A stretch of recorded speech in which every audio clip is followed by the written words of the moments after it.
So, Chris, I don't know if I ever told you this, but I actually have a confession to make to you right here and right now. If it wasn't for Asmongold, Scott Zone, all the different conversations, even talking with Zeppela, I had no idea what a weeb was. That was a unknown term to me, and I've never Okay. shared that with anybody until right now. And being that we're actually sitting down and talking about Asmongold's latest reaction video, talking about the WoW, like going from WoW for 15 years to less than a year within Final Fantasy XIV, and that kept coming up. I've heard this, and truth be told, I had no real truth. I was like, oh, it's a derogatory term for Final Fantasy players. Well, turns out no. I the official definition, it's a derogatory term for Westerners who like really enjoy Japanese culture. I'm not going to Yes. list off the full definition here, but now I'm personally offended. If you like anime or Final Fantasy games or anything like that, and you don't know what a weeb is, all I can picture is if you don't know what basic is, you're You're basic. basic. And so, anyway, that's my confession. What's up, workforce?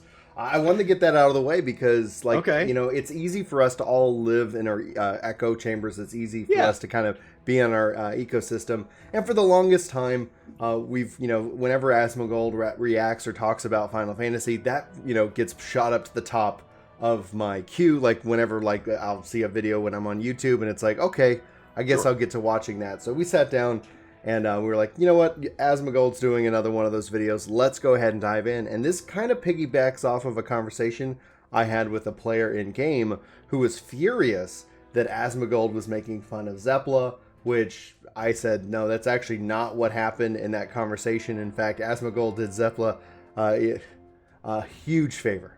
A Yes. huge favor. Yes. If Asmongold wants to come make fun of us, here we are. So it was it's really important. A part of this conversation I think is going to talk about what kind of the algorithm, what these kind of things do. Asmongold could go and just like trash this game just like Lazy Peon. We could talk about that too.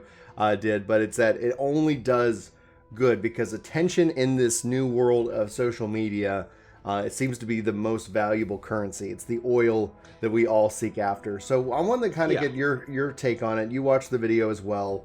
I wanted to get your take on it because for me, I am left with one question. When is he just gonna effing try this game? Like, I mean, he said some of the times he said when I play this, and other times he said I would never play this. And so like there's two different views within his own statements. One, sometimes he tenses his words like in the future when I play this, right? Like this inevitability of it being played, where there's this assumption that he will play it. And other times he says it like, it's interesting to touch, but like I would never actually play it. And I think when he would actually play it is when there's a lull in WoW. So like with an expansion, 30 days out, not now. As for like him trashing the game and all negative attention might be good attention, we can talk a little more about that. But I think one of the things to note about Asmongold is for as much as he can come across a little brass and a little like dickish, he gives compliments where it's due. So like he says, oh, this boss looks really cool, or oh, that was really neat, or oh, I can see why people like that.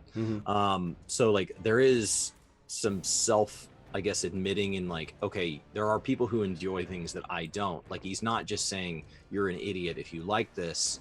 So I don't really think he hits that hard. Like saying that, I mean, that's like me saying that I don't like certain vegetables. Like I'm not saying that people like them are terrible. It's just that I don't like them. Like that's a perfectly reasonable thing to do. And to admit that, oh yeah, there's probably ways that improve that. Yeah, if you like story, you probably do like this game. I don't. Okay, then move on. So like, I don't really think he hits that hard in this video. I do think a lot of his comparisons, I really wish I could find the identical WoW footage, because a lot of these things he's like, you would do that?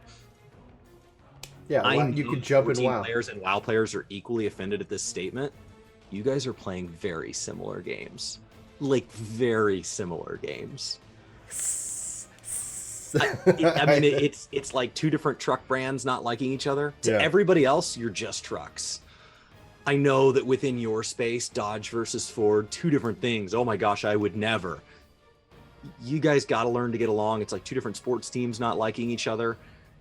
if people don't like baseball, they don't care about your rivalry. If people don't like football, they don't care about your rivalry. So like, you guys need to somewhat at some point realize that you guys are sharing a thing that has mostly overlap, and you're fighting over those distinct differences that are very nuanced to the outside world. So he brought up two things that I thought was really interesting, and I want to get your take on it, especially because once I heard him say that, I was like, I'm going to have to ping Chris on this one and see what you think.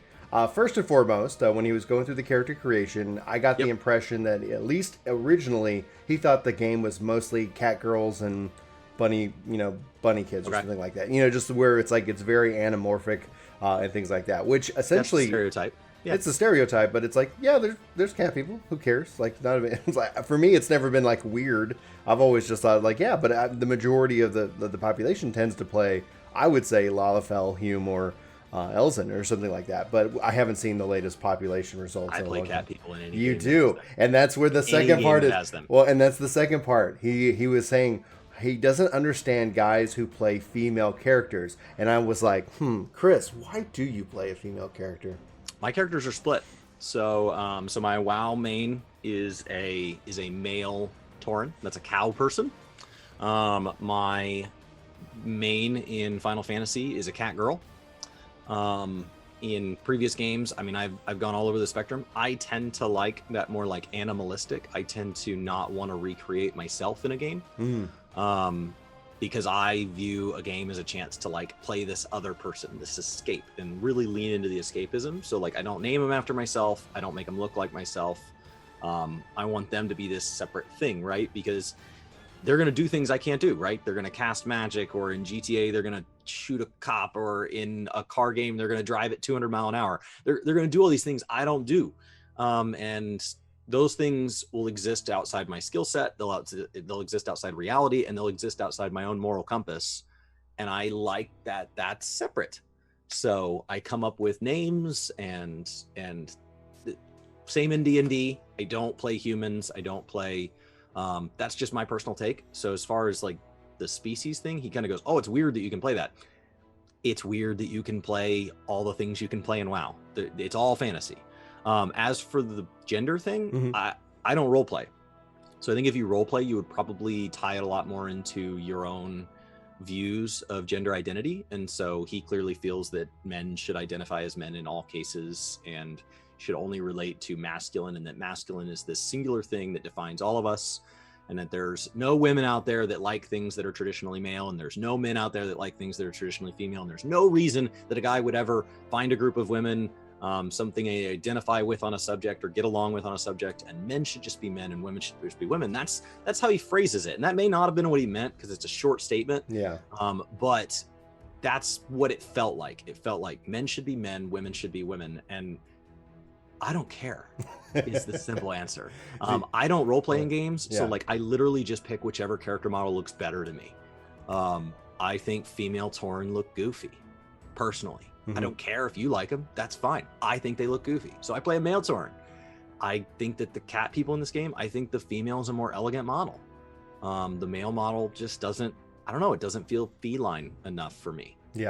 So I play a female cat girl. Had Hrothgar been in the game, I probably would have played Roth. Roth is gender locked. Okay, so I don't really care. So the best of the genders available in Hrothgar is male. In all cases. In every case. Done. No problem. I wouldn't have played the bunny girl because I think it's still too humanoid.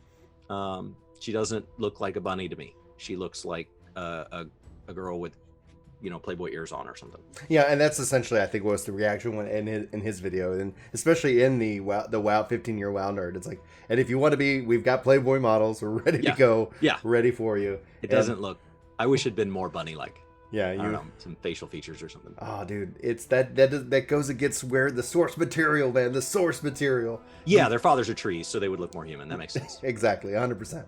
So the all in all, like when I was watching his video, he transitions from kind of the general reaction because they're pre-recording. We were talking, and you were brought up Lazy Peon because you were hanging out in Xandri's and they were talking. Was Scott Zone with her, like on, or was he just? Scott Zone just happened to stop by. I didn't realize she was going full time. So if you guys aren't going Xandri, go over there and hang out. She's about to make the plunge and be a full-time content creator, and 14 needs more of those. It's not the only game she plays, but anytime she spends in 14, that's a huge blessing to the community. She's awesome. Go give her a follow on Twitch. Yeah, so we'll include a link for her. So anyway, the conversation regarding Lazy Peon came up because when we look at back throughout the history of Asmongold reacting to things, he reacts to Scott, he reacts to Lazy Peon, he reacts to the trailer, he reacts to Zepla, and then he reacts to obviously the latest one, the 15-year-old WoW nerd. I thought first on the 15-year-old WoW nerd to Final Fantasy was beautifully edited, but hasn't fully completed Shadowbringers. Correct. And overall praises the game. You brought up and you felt like you had to randomly go on the defense for Lazy Peon yesterday, even though we didn't agree with his how review. Much he completed. I can't go back and rewatch his video. I know. So I have to pull from memory. But I feel like he got further than level 70. Maybe he didn't. Maybe that's just in my head that I stored that as a false fact. Like I literally can't verify it. Somewhere somebody's probably used it in a response video that Peon didn't take down. But and he has that right. So to anybody that's like, I just reposted that. If you have a YouTube channel you don't want copyright strikes against, don't repost somebody's stuff without their permission. That statement was being thrown around a lot last night, and I just want to make it really clear to anybody that wants a YouTube channel that stays a YouTube channel, don't repost content without permission. So I thought Peon got further. I think one of my issues with the 15-year-old WoW nerd is that, like, I think it's really cool he liked the game. I think that's awesome. I think anytime anybody does anything and likes it, that's awesome. As for his view being a valid view of 14, he doesn't know enough. It doesn't matter he liked it or didn't like it. Now, he phrased it as an initial impressions, so it's a valid video for what it is. He didn't claim this is a review of 14, and he said multiple times this is the beginning of, and I would love to come back and touch on it. But as far as, like, should this help inform Asmongold's sole opinion on the game? No, because, like, there's a huge chunk of this game that this person is self-proclaiming that they have not gotten to, and therefore can't have an opinion on. Well, they did in the 15-year-old, in the 15 WoW to 14. He expresses that. Like, I think it's all about setting. I mean. Okay, cool. I'm just saying it should not inform your decision for or against playing this game.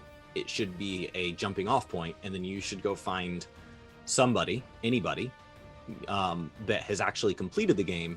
Especially if you're somebody like Asmongold, where end game is your currency. Right. So this is not a good for or against Asmongold playing 14. So, being that endgame is his currency, he then went and watched the world first clear of Alexander Ultimate. And it was so interesting because he ended up jumping through a couple of mechanics because it's an 18-minute video. And one of the highlights, I think, for me personally, of him watching it, was hearing the reaction of the team that gets the clear. Their overall excitement. They've been working hard on this, the varying mechanics, the challenges that faces, and that is such a challenging piece of content that I think would resonate with Asmongold. And so what would be that onboarding, like, obviously, time is a commitment, right? When WoW is in a lull, that seems to make the most kind of time. What gives Asmongold the most success to be able to jump in and experience that content? Because regardless of whether people like him or not, like, that would be huge for Final Fantasy. That would be huge for this game, for this community. To get that many eyeballs, to have that many people watching it, because that even if you don't like Asmongold and he was getting into that ultimate rating perspective, like, there would be an insane... If he blind cleared like Scott Zone, it would get a ton of views. Okay, so first of all, I think that this is a little bit like, so when I was in college, my college advisor told me that, and I don't know if this stat's true or not, that 80% of people on the stage, crossing the stage with their diploma, in some form or fashion, wish they'd gotten a different degree. So they either wish they'd done something adjacent or they wish they'd done something else entirely, but they got so far into their education that they feel like, here I am, I'm just going to finish it, and then I'll just deal with it once I'm out in the career world. And I'm somebody who has a master's degree in a subject that I don't use directly. It's not that degree hasn't provided me with great value. It has, and a master's degree on its own is an impressive piece of paper for a lot of people, and I'm not going to dispute that because that only benefits me.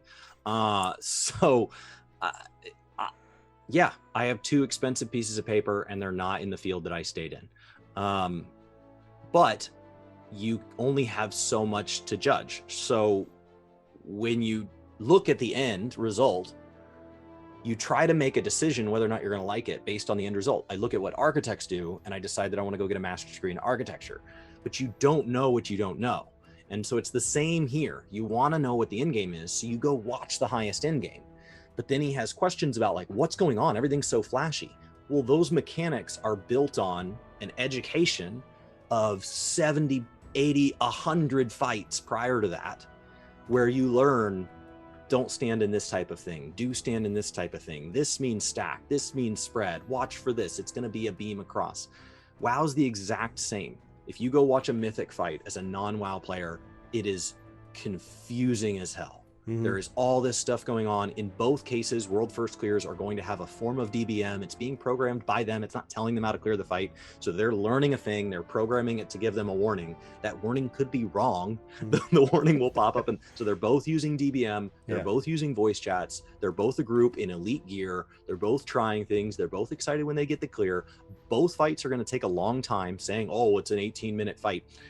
WoW clears are not short, and there's more fights per raid. Instead of being like, oh, here's your ultimate fight, or here's your, there can be 10 bosses to a tier. So to say, oh, I don't want to sit and watch all this, that's just him being aware that he's streaming and he needs to keep it entertaining. When you watch Mythic clears, they're doing 10 bosses and each boss is taking them hours and hours and hours. And I mean, it takes days to get through these in the first weeks. So like, it's all the same things, and the things he didn't understand are because he doesn't have that context. Just like if Frosty tried to commentate over Mythic, right? He'd have no idea. I mean, you just can't, you don't know all the classes backward and forward. You don't know what the bosses are doing. So I think there was a huge context issue with his skipping through the clear and going, oh, that looks really cool. Oh, Power Ranger. Oh man, this is too flashy for me. Right. I don't understand what's going on. That is no different. And for him, I would say, honestly, for his type of content and for his streaming and for the fact that he just complained the whole time, he should probably buy a skip potion. And he said during the leveling portion, oh, you can just pay money? Just pay money. You can just pay money in WoW. It's identical. It's identical. They have a skip potion included with the deluxe edition purchase of the game. When I buy a $40 copy of Shadowlands, I get the base game. When I buy the $60, in addition to the mount and all this other stuff, I get a free level 120 boost with that. It's the same thing. Yeah. Yeah. So mostly the things about this video that I thought were odd were how many things he criticized that he should really look a little closer in the mirror of his own game. I think that's really well said. Being that he's played New World, being that he's played other games, honestly, you know, I doubt that he's watching it, but if for any random reason that he does, the best thing is like, just try it. It's got you could play this game for free up to level 60. He can do that, and being with his time that he gets to stream, like he could knock that out really quick and then decide if he wants to jump in. My concern is that he's also never played a Final Fantasy story. So approaching him with the concept that you're going to love the story, I don't think it sells the New game plus if he likes the game. Right, like if you like the game, you want to then experience like who these characters are and why they actually matter and what the relationship is to you. They have a tool in the game now, and that would be essentially where, like, get him into the raids. Buy a skip, try the Shadowbringer story. If you don't like it, skip it. New game plus. Pick warrior. He said that the warriors look cool. It's like go with your base. Let's go. Let's get it done. So that'd be my encouragement. There's other bigger conversations that kind of tiptoe onto this, and we don't want to make this like a podcast, an hour-long conversation. But we brought up Lazy Peon, we brought up Scott's Own, we brought up Xandri and her like full-time push. But then even with Zeppelin, like this migration from WoW to 14, and we even see that kind of go back and forth even within our own community over on Discord, and I think that we should touch on that, and I think that's going to be important for future videos. So guys, let us know kind of what you want to hit us on, what you want us to hit on, and we'll try to include it. I think you actually have a surprise for me. Is that correct?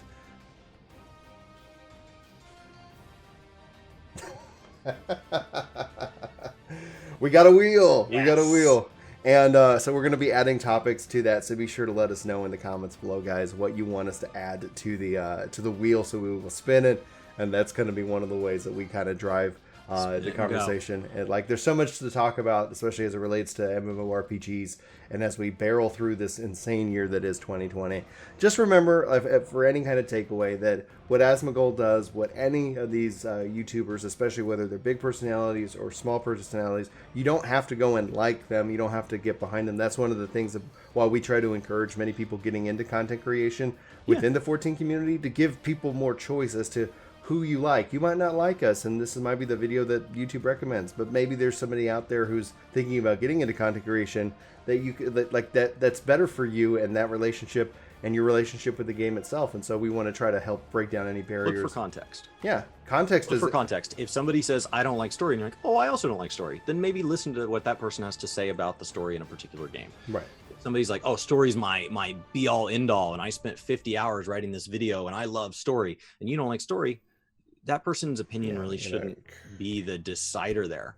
And then keep in mind with content creators, especially full-time content creators, that what they look for in a game is very different than what you might look for in a game. The amount of time that Brian and I make time for in a 14 in a week, or WoW in a week, or whatever, and we're not full-timers, is still probably more than the average person. And so when you go talk about an Asmongold in the WoW community or a Mr. Happy in the 14 community, these are people that can put 50 and 60 hours onto an MMO, not just 1 week on the launch of a patch, but week after week after week after week.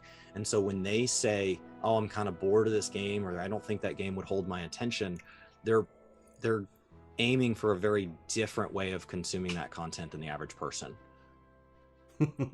All right, with that, we're going to go ahead and wrap up. It looks like Chris is being needed, and and you actually got to hit the road because you're going to go work out with my brother. So tell the Yeti I say hi. Thanks, guys, for tuning in. Thanks for checking out this video. Love you, love your faces, and we'll see you soon.